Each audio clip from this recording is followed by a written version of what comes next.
Next, I want to move on to stress. I'm not going to spend a ton of time here. You know what stress is. You remember Miss Grumman came in and did the fake capsule thing. You had a physiological change. Maybe sweaty hands, rapid heartbeat. Maybe your eyes got a little blurry. Maybe you got a headache. Then you had an emotional change. Maybe you're pissed off, angry, sad, depressed. Maybe you were just, boom, shut down. How many of you go, boom, shut down? That happens to me sometimes. But my go-to emotion is anger. When something happens that I don't like, or it's out of my comfort zone, or it catches me off guard, I feel my blood pressure rise. I feel my face get flush. Usually I get these tight hands. And I have to practice some things before I react. Because if I react, it's probably going to be bad. But if I calm myself, think, and respond, we'll have a different outcome. And I'm in my basement. It's a little echoey, not the greatest lighting. My kids are upstairs, and if I was upstairs, they'd be crawling all over me and breaking my computer. You might hear them crying or screaming, but they're fine. They're safe. All right. So let's talk about what is stress. And stress is a state. It is a destination. You have to be able to know when you're getting too stressed. We're all going to deal with stress. Stress is a good thing in our life. It keeps us alert. It keeps us active. It keeps us going after things. But too much stress, too much of a high level of cortisol can kill you. We're going to talk about that when we get into our communicable and non-communicable diseases. But stress can kill you. It's killing Americans. It's bad. Okay. Let's just go with that. But I want to talk a little bit about that. What is stress? It's any intrinsic or extraneous stimulus that evokes a biological response. That is stress. Okay, so your body responds to it biologically. With this, the timing and severity matters. But when the stimulus is applied, when you get stressed, when a pop test happens, the stimulus happens, there's a bunch of different various actions that happen inside the body that alter basically your homeostasis. So the chemicals inside of your body. And this can lead to life-threatening effects, even death. Okay? And people who work in stressful environments, they have a higher likelihood of many, many disorders that kill them. Okay? So stress and managing stress is important. I pose the question to you, do we just live with it or do we do something about it? I want to encourage you that you can do something about it. Just like your self-esteem, you're in total control of that. You guys have to realize that. You might not be able to control your curfew, your bills. You might not be able to control when your papers are due, but you can control you. That is the number one thing you are in control of. So start taking control of it. Next is your stress. Okay, you can take control of that. You can't control teachers assigning things. You can't control this pandemic. I'm stressed out too. But what you can control is how you respond to it and how much control it has over you. Is your stress controlling you or are you controlling your stress? So you need to identify what are your greatest stressors in your life. What are the main things that make you just go, ugh? Okay, whether it's assignments, friendships, relationships, family, me. It could be me. If it is me, good. You're learning how to deal with stress, and I hope that you can conquer that and move on and use that later in life. But with that, I have provided a bunch of different stress-relieving activities. Autogenic training, progressive muscle relaxation, guided imagery, and breathing exercises. These are 4 of many. But these are the top 4 that research really goes and dives into. When universities are studying this, they look at these main ones because these are kind of the most common. My favorite personally is breathing exercises because I can do them anywhere. Progressive muscle relaxation, autogenic training, like the audio stuff, the video stuff, you can't just 1 second, I'm gonna whip up a YouTube before I whoop your butt, okay? Yep, I'm not calm, I'm still gonna whoop your butt. Breathing exercises though, like for instance, if my 2-year-old who has an underdeveloped frontal lobe, that takes till you're about 26 to develop. That means that when he's upset, boom, he is upset. And there is no talking him down. The kid having a temper tantrum in the aisle at Walmart who wants candy, but the parents said no, there's no talking that kid down. There's no reasoning. They don't have that developed yet. So I can't just get mad and yell at him. That's only going to make things worse. I have to take 10 seconds and breathe, calm myself, because there's no sense in me getting emotionally charged and going after him. Emotional health is, does your level of emotion that you're displaying meet the level of stimulus that's being acted upon you? If you're up here angry and the situation's down here, we got to look at our emotional health. If you're down here when it calls for you to be up here, we got to look at our emotional health. But if you're right here and you take that deep breath and you can de-escalate the situation, the response is going to be a positive one. Okay? So with that, You can pick your favorite one. Maybe you're stressed out at night. Maybe you can't sleep. Maybe you just feel like you can't handle things. Now, I'm not saying that if you do this, you're going to be, oh, my stress is gone. If you do some breathing exercises, your teacher isn't going to poof, disappear at the front of the classroom. Okay? This isn't Harry Potter. All right? This is real life.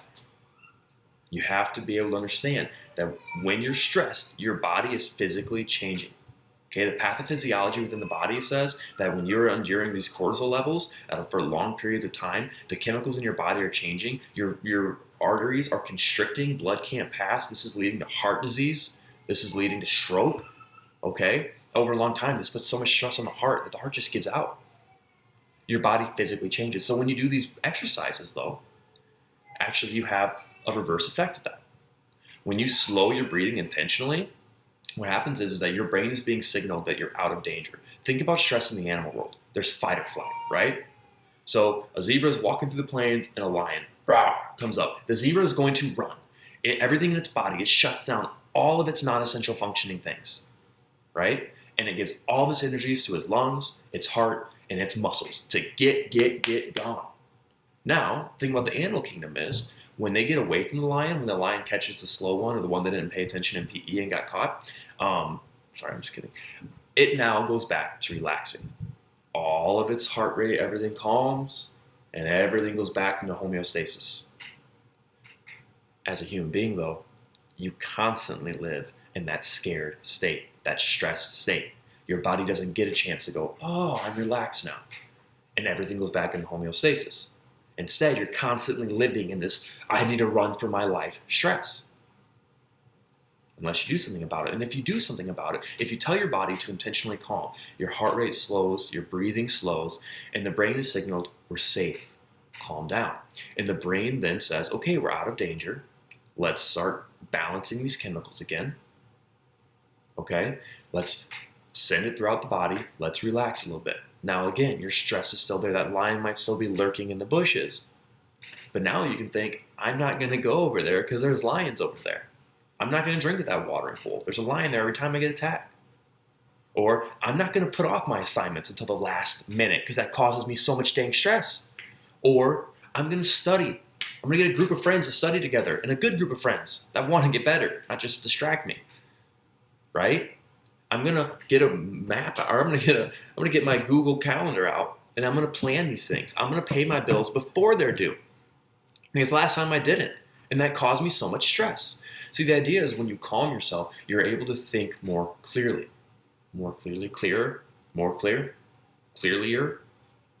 So when you do that, you calm yourself, you relax.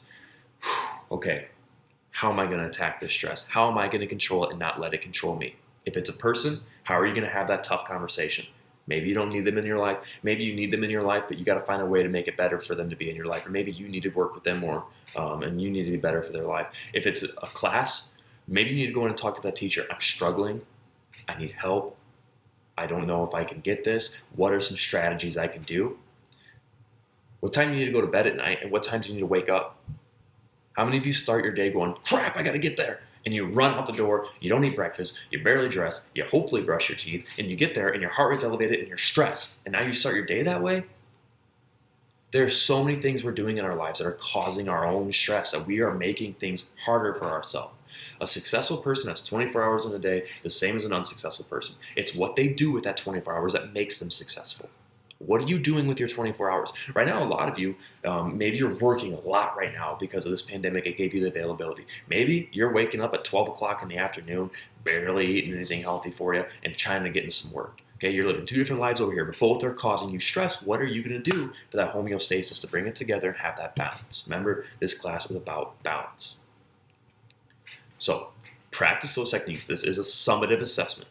You need to look at all four of those. There are links with videos and different articles that you can do. Practice them. They're going to take 10 to 15 minutes each. You don't have to do them all if you don't want to, but practice them. Record which ones you liked the most or which ones you didn't, and tell me what you did. Don't say, I watched a YouTube video. I know that because I sent it to you. What did the YouTube video have you do? Tell me, the teacher, that you actually practiced it. Because if you say I watched a YouTube video, that doesn't tell me that you actually did it. But if you say I got in a comfortable position, I then closed my eyes, I began to breathe slowly, thinking about that. That's going to tell me that I know. That's going to show me that you did it. Okay?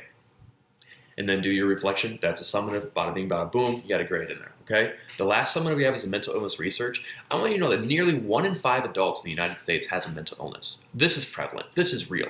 And the idea of this is that some are more common than others.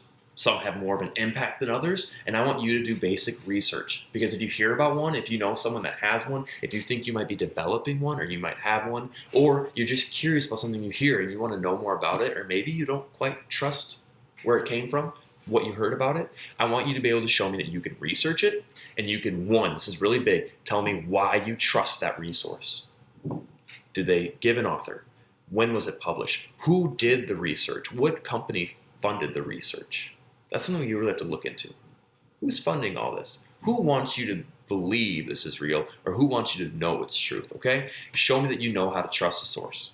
It says .org. Well, yeah, that's one way to look at it, but there's a lot of things that can say .org that aren't really trustworthy, all right? So make sure you tell me that. The other thing is, do you know what causes it? Do you know how to help it if you can? Because your lifestyle does. Mental illness, yes, it's up here, but what you do out here makes a difference, okay? So tell me what you can do. And also, what is its prevalency? I mean, can people die from this? Is this something we need to be worried about? Something you have to fear? Is it something it's going to inconvenience you, okay? For instance, it's an estimated that 16.2 million adults in the United States, or 6.7% adults, have had at least one major depressive episode in a given year. This impacts a lot of people, versus something like Alice in Wonderland syndrome. That's where you have basically a perceived,